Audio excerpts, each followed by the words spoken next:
Egyptian foot. The big toe stands tallest, and the others slope downward in perfect order, like a quiet kind of structure. If you've got this, congrats. You've got the factory settings foot. About 70% of people have the Egyptian foot. They say people with this shape are independent, unmoved by pressure, the kind of person who walks their own path, literally. They're also described as mysterious and private. These guys won the lottery. Most shoes are designed for this foot shape. Next up, the Greek foot.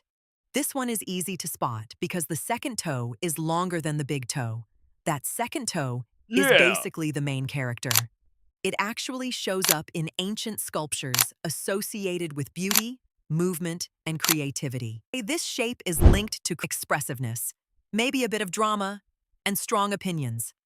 Which makes sense, because nothing screams dramatic personality, like your toe refusing to follow hierarchy. The downside is shoes. Pointy shoes are basically a cry for help for your second toe.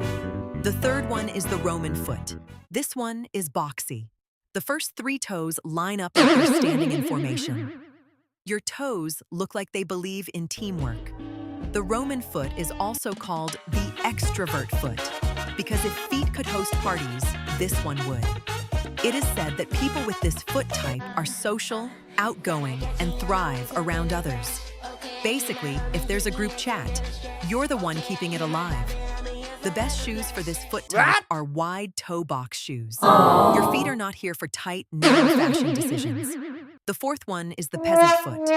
Terrible name, but hear me out. Also called the square foot or balanced foot. This means all your toes are basically the same height. A straight line, no drama, just efficiency. This shape is linked to steadiness. Another feature of this foot type is great balance. So if you're good at sports or dancing, this might be why. Next, we have the Germanic foot. The big toe leads and the rest follow in near-perfect alignment. The personality linked to this type is confident, determined, and maybe a little stubborn. They don't give up easily, even when they probably should. The Celtic foot is like a remix of Greek and Roman. The second toe is longest, but the rest of the toes form an uneven, slightly chaotic pattern. What that says about you: you're energetic, social, and a little unpredictable. You might be planning your future 1 minute and booking a spontaneous trip the next. The downside is shoes. Your feet really don't like being confined. The Asian foot is defined by its smooth, rounded shape.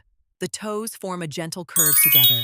The big toe may still be the longest, but the overall shape is rounded rather than angular like the Egyptian or Celtic foot. This is sometimes referred to as the Orient foot, but that term is outdated and offensive, as it comes from colonial-era language used to describe Asia. It is said that people with this foot type are dependable, respectful, honest, and ambitious. However, they can also be the life of the party, sometimes feeling like 2 different personalities. Life is a roller coaster for them, in the best way possible. The Mongolian foot is identical to the Egyptian foot, with one key difference. The big toe is more square-shaped rather than rounded. It is said that people with this foot type are deeply influential. Whether encouraging friends to make the right decision or offering suggestions at work, people tend to listen. The Norwegian foot is very similar to the Egyptian foot. All toes gradually decrease in size, but there is a sharper drop from the middle toes to the smaller ones. It is said that people with this foot type may be more prone to Morton's neuroma, a nerve condition in the foot. If you experience pain near the middle of your foot, it's recommended to see a podiatrist. Personality-wise, they're described as great problem solvers. You might be the tech-savvy person or the one everyone goes to for advice. You make life look effortless, like you've got everything figured out. The stretched foot isn't exactly a different shape on its own. Greek or Celtic feet can also be stretched, but it's characterized by a noticeable gap between the big toe and second toe, often called a sandal gap.